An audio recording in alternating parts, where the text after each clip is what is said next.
İtiraf. Neyleyim? Güzel geçireyim ben.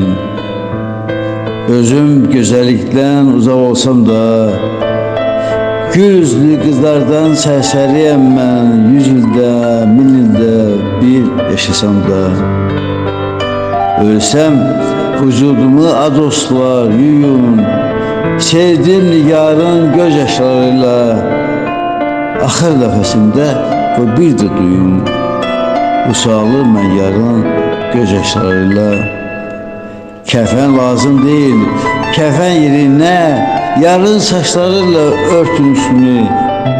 Bastım torpaqda xeyli dərinə, qoyada görməsin mənim tüsünü.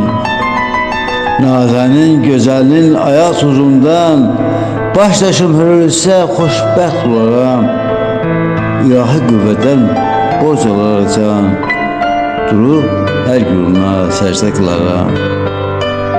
Kim deyir qoy desin, gördüyün həyat gül üzlü qızlarsız heç nədir valla.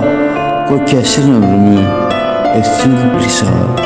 Tək ki gül yarıma qıymasın Allah, tək ki gül yarıma qıymasın Allah.